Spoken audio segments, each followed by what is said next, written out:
কোচবিহার পঞ্চানন বর্মা ইউনিভার্সিটির সম্পূর্ণ নতুন শিক্ষানীতি অনুযায়ী প্রকাশিত বিএ ফার্স্ট সেমিস্টারের এমডিসি কোর্সের অন্তর্গত ইতিহাসের সাজেশন সম্পর্কে আমাদের আজকের এই স্পেশাল ভিডিও। কাজে আজকের এই ভিডিওটি কিন্তু তোমাদের জন্য খুবই গুরুত্বপূর্ণ হতে চলেছে। সো ভিডিওটি শুরু করার আগে তোমাদের কাছে রিকোয়েস্ট, দেখো আমরা এই চ্যানেল মারফত বিভিন্ন স্টাডি সংক্রান্ত নিউজ, স্কলারশিপ সংক্রান্ত আপডেট, এমনকি সাজেশন প্রদান করে থাকি। কাজে খুব ভালো হবে যদি আমাদের চ্যানেলটিকে সাবস্ক্রাইব করে দিয়ে আমাদের পরিবারের সদস্য হয়ে নাও। আর দেখো ভিডিওর নিচে যে কমেন্ট বক্সটা রয়েছে তা কিন্তু সকলের জন্য খোলা, তো তোমরা কমেন্টে এটা জানাতে ভুলো না আজকের এই ভিডিওটি তোমরা কোন কোন কলেজ থেকে ওয়াচ করছো। তো শুরু করছি আমাদের আজকের এই স্পেশাল ভিডিওটি।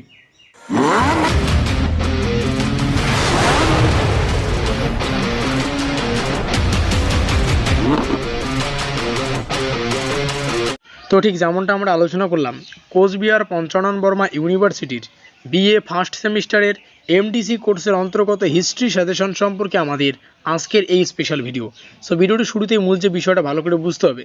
দেখো আমরা শেষ মুহূর্তের প্রস্তুতির জন্য একটা সিরিজ স্টার্ট করেছি যা এখনও কন্টিনিউ চলছে। এই সিরিজের নাম রাখা হয়েছে ব্রহ্মাস্ত্র, আর এই সিরিজের আমাদের আজকের ক্লাস তৃতীয় ক্লাস।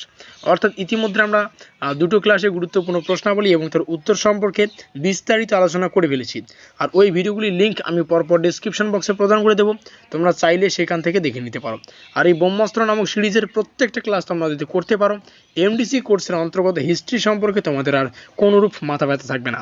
তো দেখো আমাদের আজকের ক্লাসের প্রথম প্রশ্নটিতে জানতে চেয়েছে অজন্তার গুহাচিত্র কোন গ্রন্থের কাহিনী বর্ণিত আছে। সেটা হচ্ছে জাতক। তারা কোথায় রয়েছে জাতক? অপশন নম্বর সি আমাদের সঠিক। পরবর্তীতে তহকিক ই হিন্দ কে রচনা করেছিলেন? সেটা হচ্ছে আল বেরুনি। তারা কোথায় রয়েছে? আল বেরুনি, অপশন নম্বর এ। পরবর্তী রাজতরঙ্গিনী কার লেখা? আমরা সবাই জানি রাজতরঙ্গিনী হচ্ছে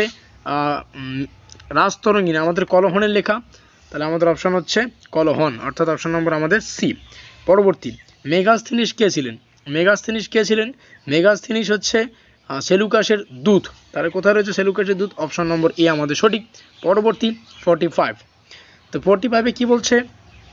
ভারতীয় দর্শনের প্রাচীনতম মতবাদী গোষ্ঠী স্কুল হলো যজ্ঞ, সাংখ্য, নাকি বৈশেষিক, নাকি কর্মমীমাংসা? তার উত্তরটা হচ্ছে আমাদের Sankhya, option number B. Harappa সভ্যতার লোকেরা কোন দেশের সঙ্গে বাণিজ্য করত? হরপ্পা সভ্যতার লোকেরা সুমেরের সঙ্গে বাণিজ্য করত। পরবর্তী 47। ভারত ইতিহাসের কোন যুগের লোক ছিলেন আর্যভট্ট ও বরাহমিহির, যথাক্রমে বৈজ্ঞানিক ও গণিতত্ত্ববিদদের অনুসারী আর কি। তো এক্ষেত্রে আমাদের সঠিক উত্তর হচ্ছে গুপ্ত যুগ। কোথায় রয়েছে? আমাদের অপশন বি। পরবর্তী গোপাল কোন বংশের প্রতিষ্ঠাতা ছিলেন? উত্তর হচ্ছে আমাদের পাল বংশের। তাহলে পাল কোথায় রয়েছে? অপশন নম্বর এ। পরবর্তী আজকের এই ভিডিওটিতে আমরা 30খানা প্রশ্ন সম্পর্কে আলোচনা করব। ভারতীয় টাকায় যে সিংহ মূর্তি ছাপা থাকে তা কোথায় আবিষ্কৃত হয়েছিল? সিংহ মূর্তি যেখানে আবিষ্কৃত হয়েছিল সেটা হচ্ছে সাঁচি। 50। নাসিক প্রশস্তি যে শিলালিপিটি কে প্রচার করেছিলেন? নাসিক প্রশস্তি শিলালিপি প্রচার করেছিলেন গৌতমীপুত্র সাতকর্ণী। 51। কে অমিত্র ঘাত নামে পরিচিত ছিলেন? অমিত্র ঘাত নামে পরিচিত মোস্ট ইম্পর্টেন্ট একটি প্রশ্ন, সেটা হচ্ছে বিন্দুসার, অপশন নম্বর বি। পরবর্তী মৌর্য শাসক যিনি তার আদেশ লিপিগুলিতে প্রিয়দর্শী নামের ব্যবহার করতেন বিন্দুসার, সেটা হচ্ছে মোস্ট ইম্পর্টেন্ট অশোক। কোথায় রয়েছে আমাদের অপশনে আমাদের অশোক রয়েছে, অপশন নম্বর বিতে। বি আমাদের সঠিক উত্তর। পরবর্তী প্রশ্ন মগধের কোন শাসক সেনিয়া নামে পরিচিত ছিল? অপশন দেখব, মগধের কোন শাসক সেনিয়া নামে পরিচিত ছিল? আমরা অপশনে খুঁজবো বিম্বিসার। কোথায় রয়েছে? অপশন নম্বর এতে। নেক্সট প্রশ্ন, ভারতের আর্যদের প্রথম স্থায়ী বসতি ছিল? ভারতের আর্যদের প্রথম স্থায়ী বসতি আমরা অপশনগুলো দেখব। অপশনে আমাদের কোথায় থাকবে? হচ্ছে পাঞ্জাব। কোথায় রয়েছে পাঞ্জাব? Option number C. পরবর্তী নেক্সট, ভারতীয় সঙ্গীতের উৎস হিসাবে কোন বেদকে অনুসরণ করা যেতে পারে? এক্ষেত্রে আমরা দেখব কোথায় রয়েছে সাম। তাহলে সাম আমরা যদি দেখতে পারি যজুর, অর্থব, সাম আমাদের অপশন নম্বর ডি। নেক্সট, বুদ্ধের সমকালীন বিখ্যাত চিকিৎসক ছিলেন জীবক, অপশন নম্বর ডি। পুরাণা, এখানে একটু ভালো করে তোমরা একটু কালেকশন করে নেবে। পুরাণ সংখ্যা কটি? মোস্ট ইম্পর্টেন্ট 18টি, আমরা সবাই জানি, অপশন নম্বর ডি। প্রাচীন ভারতের চিকিৎসা বিজ্ঞানের মহান পণ্ডিত ছিলেন চারক, নাকি বাগবট্টা, নাকি রুদ্রসেনা, নাকি বরাহমিহির?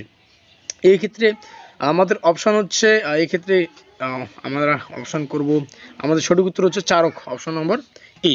পরবর্তীতে কি জানতে চাচ্ছে, নিম্নলিখিত কোনটি দেবদেবী ঋগ্বেদে উল্লেখ ছিল না, এক্ষেত্রে হচ্ছে শিব আমাদের কিন্তু উল্লেখ ছিল না।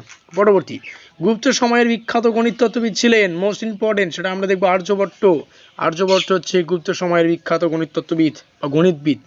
নেক্সট 61 কোন সময়ের মধ্যে, প্রশ্নটিতে জানতে চেয়েছে কোন সময়ের মধ্যে বৈদেশিক সাহিত্য রচনা করা হয়েছিল, কোন সময়ের মধ্যে বৈদেশিক সাহিত্য রচনা করেছিল, 1500 থেকে 1000 খ্রিস্টপূর্বাব্দ, তাহলে অপশন নম্বর এ আমাদের সঠিক। কাদম্বিনী রচয়িতাকে, মোস্ট ইম্পর্টেন্ট প্রশ্ন, কাদম্বিনী রচয়িতা হচ্ছে বাণভট্ট, কোথায় রয়েছে অপশন নম্বর ডি। পরবর্তী প্রশ্ন 63 ঋগ্বেদে, মোস্ট ইম্পর্টেন্ট, ভালো করে বুঝবে, ঋগ্বেদে গায়ত্রী মন্ত্র কাকে উৎসর্গ করা হয়েছে বা কাকে উৎসর্গ করে গাওয়া হতো, সেটা হচ্ছে সাবিত্রী। পরবর্তী, উপনিষদ সংকলিত হয়েছিল আনুমানিক 600 খ্রিস্টপূর্বাব্দে। পরবর্তী, গুপ্ত বংশের প্রতিষ্ঠাতাকে, মোস্ট ইম্পর্টেন্ট, গুপ্ত বংশের প্রতিষ্ঠাতা হচ্ছে শ্রীগুপ্ত, অপশন নম্বর ডি আমাদের সঠিক। নেক্সট প্রশ্ন, পরবর্তীতে আমরা চলে যাব 66, কি জানতে চেয়েছে এখানে, কোন সম্রাট ভারতের নেপোলিয়ন বলা হয়, কোন সম্রাটকে ভারতের নেপোলিয়ন বলা হয়, মোস্ট ইম্পর্টেন্ট, অলরেডি আমরা জানি উত্তরটা, সেটা হচ্ছে সমুদ্রগুপ্ত, অপশন নম্বর এ। পরবর্তী, এলাহাবাদ প্রশস্তি কে রচনা করেছিলেন, এলাহাবাদ প্রশস্তি অপশনে আমরা দেখব কোথায় রয়েছে, হুডিসেন আমাদের অপশন নম্বর সি আমাদের সঠিক। 68, বুদ্ধ কোথায় তার বাণী প্রথম প্রচার করেছিলেন, বুদ্ধ সেটা হচ্ছে সারনাথ, কোথায় রয়েছে সারনাথ, অপশন নম্বর ডিতে আমরা দেখতে পাচ্ছি। নেক্সট আমরা 70খানা প্রশ্ন অর্থাৎ 30খানা প্রশ্ন সম্পর্কে আলোচনা করছি। 69, জানতে চেয়েছে গুপ্ত বংশের কোন রাজা লিচ্ছবি দৌহিত্র নামে পরিচিত ছিলেন, 69, এক্ষেত্রে আমাদের উত্তর হচ্ছে সমুদ্রগুপ্ত। সর্বশেষ প্রশ্ন আমাদের, নিম্নে উল্লিখিত কোন স্থানটিতে ভারতীয় উপমহাদেশের প্রাচীনতম কৃষিকার্যের সাক্ষ্য মেলে, মোস্ট ইম্পর্টেন্ট, সেটা হচ্ছে মেহেরগড়। ঠিক আছে, তো এই হচ্ছে আমাদের সম্পূর্ণ ভিডিওটি। সো অবশ্যই দেখো, ভিডিওটি শেষে মূল যে বিষয়টা ভালো করে বুঝতে হবে। দেখো, কমেন্ট বক্সটা সকলের জন্য খোলা, তো তোমরা কমেন্টে এটা জানাতে ভুলো না আজকের এই ভিডিওটি তোমরা কোন কলেজ থেকে ওয়াচ করছো। ডেসক্রিপশন বক্সে আপকামিং ক্লাস এবং প্রিভিয়াস ক্লাসগুলির লিঙ্ক পাবে, সেখান থেকে দেখে নেবে। আর অবশ্যই ভিডিওটি ভালো লাগলে লাইক করে দিও, বন্ধুদের কাছে শেয়ার করে দিও। এখনও পর্যন্ত আমাদের পরিবারের সদস্য না থাকলে আমাদের চ্যানেলটিকে সাবস্ক্রাইব করে দিও, আমাদের পরিবারের সদস্য নিও। সো আমাদের আজকের এই স্পেশাল ভিডিওটি এই পর্যন্তই।